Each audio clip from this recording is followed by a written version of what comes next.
from the Togome traditional area in the Volta region. I wish to also acknowledge the Honorable Minister for Trade, Agribusiness and Industry and the CEO of the Free Zones Board, Madam Mary Ewusi. We've always said that our women are our partners and they're just as good as us. Today, Ghana's industrial growth is being driven by two women, one as the Minister of Trade and Agribusiness and the other as the CEO of the Ghana Free Zones Authority. I want to congratulate them for the wonderful work they're doing. The Managing Director and board members of CBI, and I want to commend Frederick for the great work he's doing. His father is my friend, and I was sad to note that his father is not here today because it all began with him. From when I was vice president to when I was president was when this cement plant accumulated, the land was acquired, and eventually in 2017, work started. And so I'm happy to, just sad not to see Paul, his father, but it teaches us a lesson in succession. And that's one of the lessons that Ghanaian business people and Ghanaian enterprise must recognize and learn. We must do succession planning. A lot of time people work very hard, they invest their lifetime in setting up industry and businesses, and when the main principal who set up the business passes away, succession struggles, family problems, and all that eventually lead to the collapse of businesses. I've seen many Ghanaian businesses collapse after the main founder of the industry passed away. And so we must plan succession. And another Ghanaian industry I can mention that has got it right is Kasapreko Industries. The main founder of Kasapreko Industries has retired. He's the chairman, and he's handed over the running of the company to his son, who's now the CEO. It's one of the things that we need to look out and work on. I don't want to come commissioning industries and then when the founder passes away, the industry becomes a shadow of itself. So Frederick, congratulations for continuing in the footprints of your father. Let me acknowledge senior government officials here. Our ambassadors, Simone, who has been the Swiss ambassador and will be leaving us soon, but has done a very fantastic job in her as ambassador in Ghana, and also the Norwegian ambassador and the representative of North Fund who are here. I want to commend you for the great work that you're doing. Workers of CBI, I acknowledge you too. Aiko Emoni Ejuma, continue the hard work. I'll talk to you later in my speech. But today's event takes place on the eve of Ghana's Independence Day celebration, a moment that encourages us not only to reflect on our past, but also to reaffirm our commitment to the future that we are shaping together. On such an occasion, one cannot help but recall the powerful words of our first president, Osagyefo Dr. Kwame Nkrumah, who reminded us that we must develop our industries not as a show of bravado, but because industrialization is the key that will unlock our future. Nkrumah recognized the fundamental truth that Ghana's prosperity would rely not only on exporting raw materials to the rest of the world, but also on developing industries capable of transforming those raw materials into value, employment, and national wealth. That is the vision that still guides me and my government today. As part of our economic transformation agenda, my government has set an ambitious target of increasing the share of manufacturing in our GDP to at least 15% share by 2030. And we believe that this will create an additional 500,000 decent jobs for our people. And I'm confident that we can attain this. At the beginning of the year, I visited the Special Economic Zone, Bright Economic Zone, and the industries that have come to set up there in the textile space, in steel manufacturing, give me hope that we can achieve this target. In the last 3 weeks, the hardworking Minister of Trade, Industry and Agribusiness and myself have commissioned a number of factories and cut sort for a number of factories. She's always keeping me wearing a hard hat, a helmet, because she keeps dragging me to either cut sort or commission industries. We're at B5, where we commissioned 3 new factories about 3 weeks ago. And then again, she dragged me to Shama, to the Twyford Ceramic Industrial Zone, where we commissioned the expanded ceramic tile factory.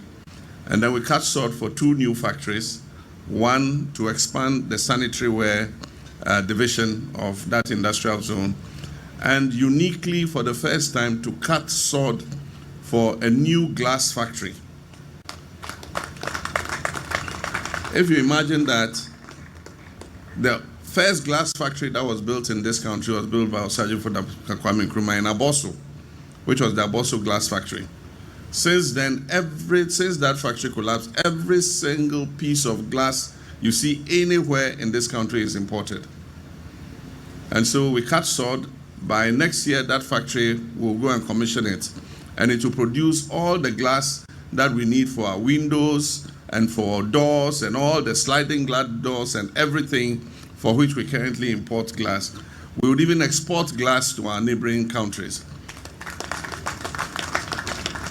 And so I'm confident that we will attain our target of 500,000 jobs by the year 2030, with 15% share of our GDP for the manufacturing sector. Today's commission therefore signifies more than just the opening of a factory. It marks yet another tangible step in Ghana's industrial revival. Distinguished ladies and gentlemen, the facility we are commissioning today is historically significant in many respects. Ghana now hosts the world's largest calcined clay cement plant, a significant industrial achievement that places our country at the forefront of sustainable cement production.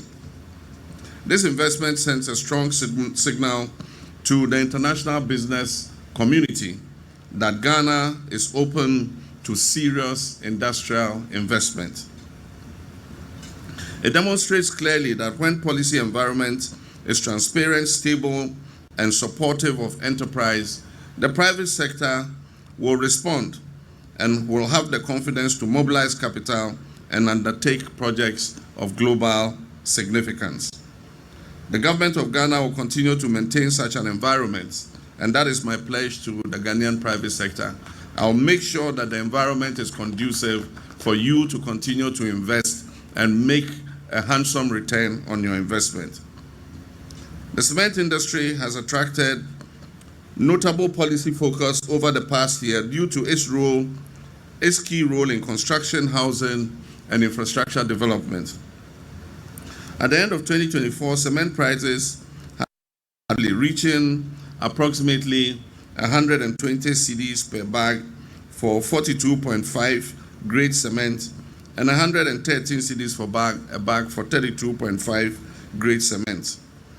Through a mix of macroeconomic stabilization, fiscal discipline, and constructive engagement with industry stakeholders, we've started to see positive results in the cement space.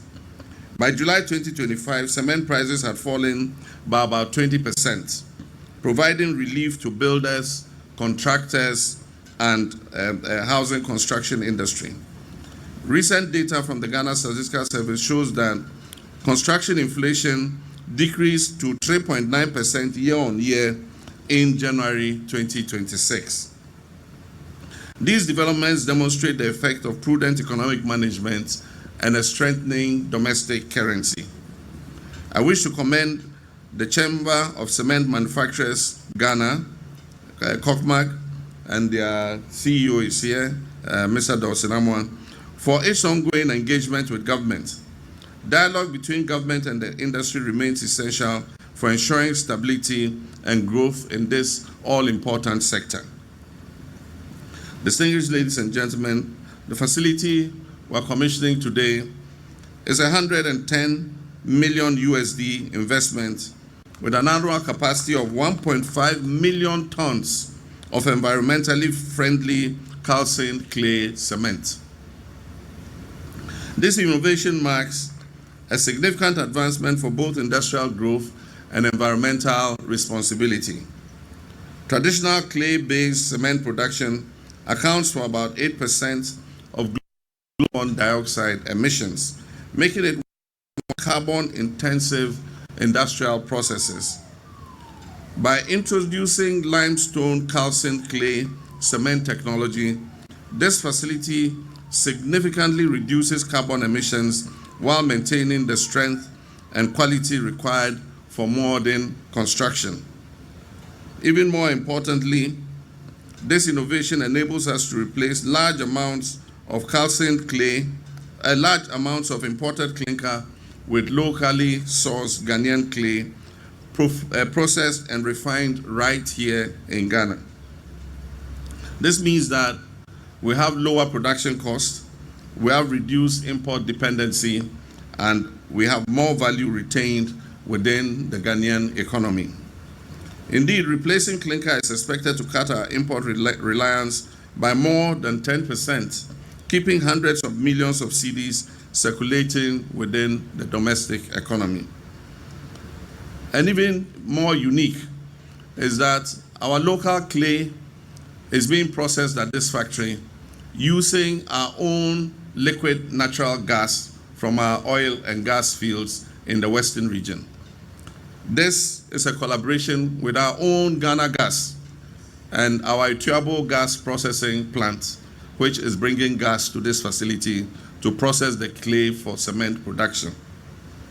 I wish to assure CBI and our partners in the industrial enclave that our interaction with the upstream oil and gas companies has been very positive. And we have recently signed 2 new MOUs with the Jubilee partners to invest another $2 billion in our upstream oil and gas industry to increase the volumes of gas that we are able to produce. We've also signed an MOU with ENI, who are operators of the Sankofa field, for a fresh investment of $1.5 billion to increase the amount of gas that is available for Ghanaian industrialization. Another key aspect of this investment is its export potential. I'm advised that the cement produced here will comply with the rules of origin requirements of the African Continental Free Trade Area because of the amount of local material that is included in the production. This positions Ghanaian cement to compete effectively in regional markets and support our accelerated export development program. Through such investments, Ghana is not merely producing for domestic production consumption, we're establishing industries capable of serving the entire African market. Ladies and gentlemen, this facility has also been designed to operate continuously, 24 hours a day, 7 days a week, 365 days a year.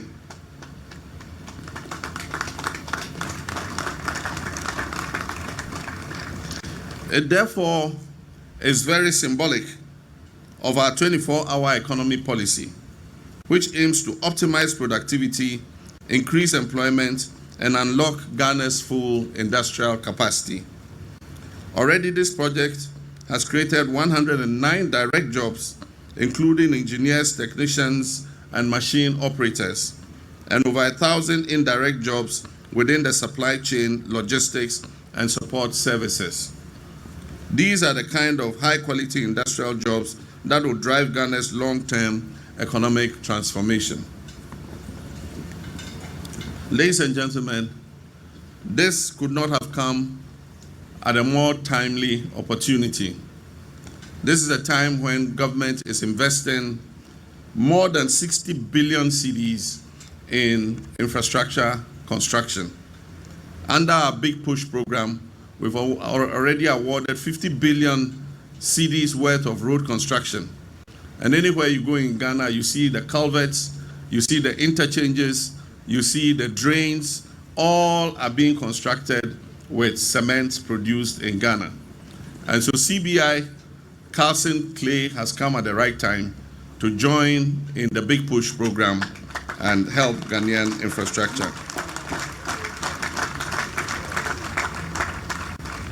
Distinguished ladies and gentlemen, I wish to commend the chairman and CEO of CBI, the board, the management, and investors for your confidence in choosing Ghana for this investment. You've demonstrated vision, courage, and commitment by investing in a facility of global scale and technological sophistication.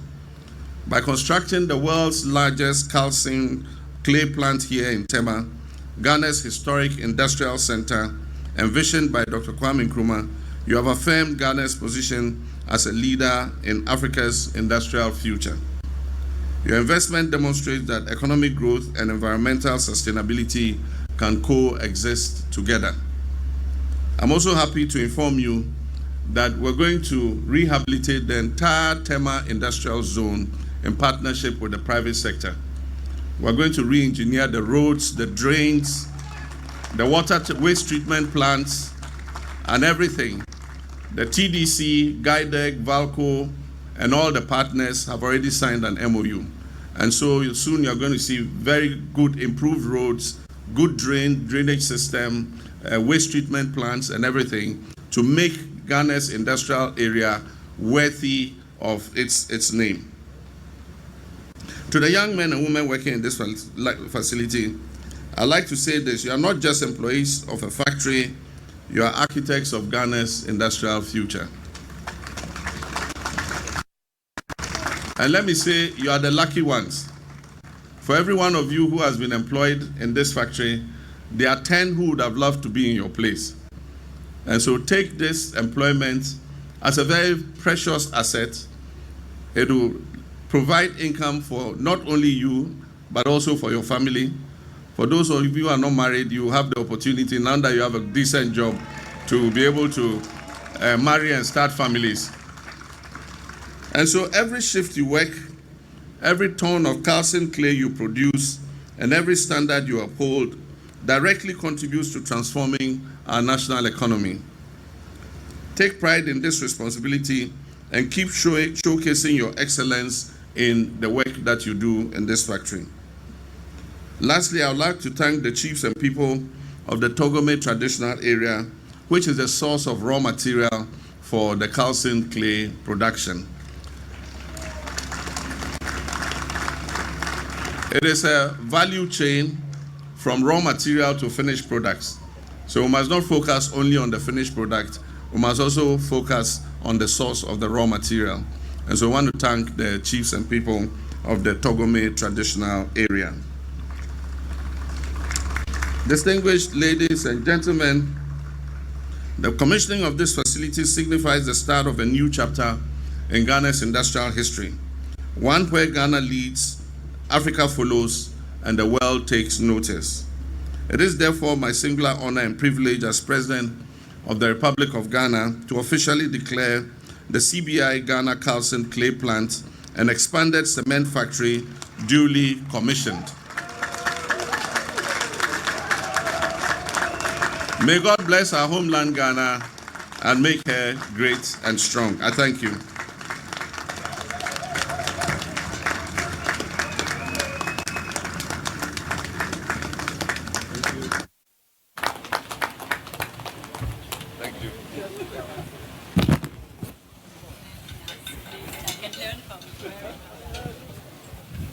Please do take your seats.